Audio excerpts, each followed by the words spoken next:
ba? Kasi Papa Jack, last March na rin kami nag-space. Saan po? Last March, na rin kami, nag-iwalay muna. Space muna, tapos, lagi niya akong tinatawagan nung after 3 months, bumalik na naman ulit. Ganun muna, di ba?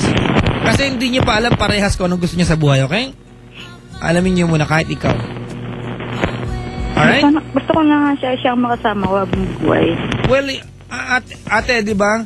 It's very evident na wala pa siya sa puntong yun. Di pa niya ikaw kayang pahalagahan na panghabang buhay because he still ends up hurting you.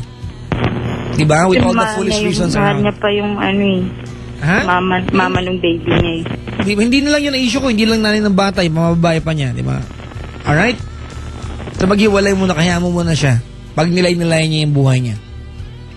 Okay? Tapos ikaw din. Ilalayo muna ako sa kanya. Minsan kasi ganyan yan eh. Sobrang pagmamahalan sa isang tao, di ba?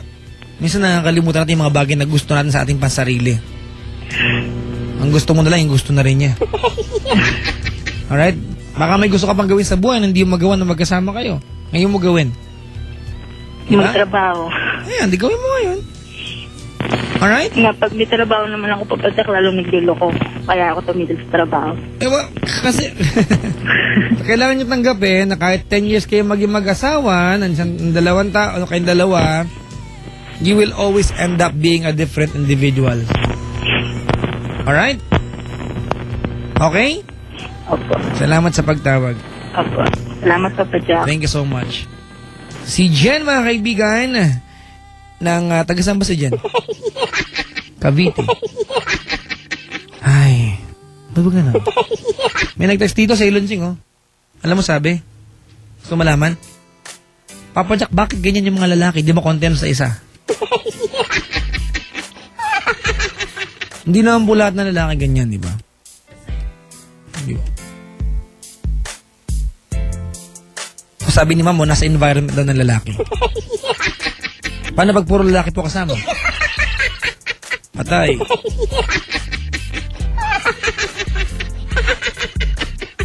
Well, mga kaibigan, mamaya alamin po natin yan.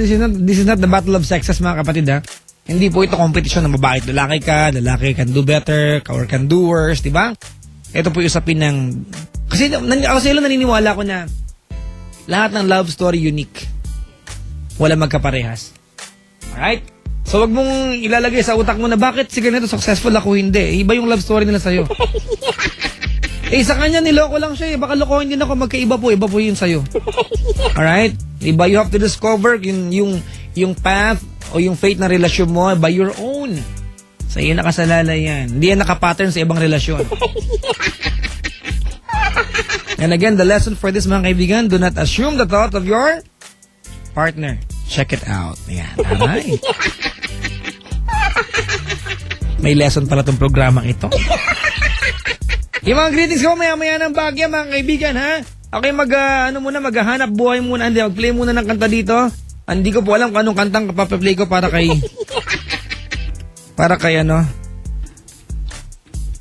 Jen. Ayan, si Ped ko nakanta. By Ped! Take your time muna. Papa Jack, ang dami palalaki sa mundo. Iwanan mo na si Ped, sabi dito.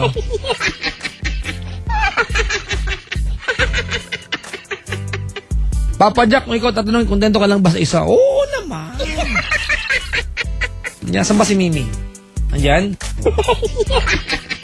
Bukas ha, Mimi, maraming labada ha.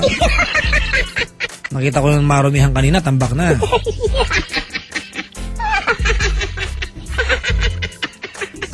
Tumawag ka na ng maglalaba. Ibig sabihin, ayoko na mapagod ka.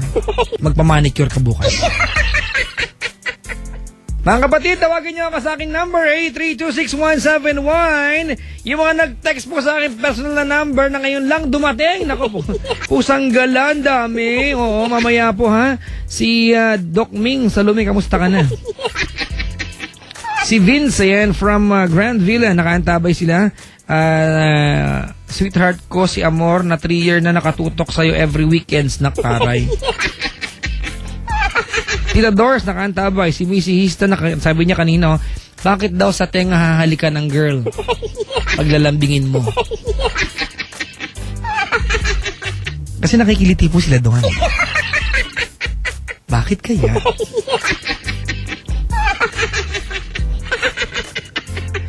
Mga kapatid, tawag po sa akin. Coming from Kenny Loggins, meet me halfway, doon sa may LRT.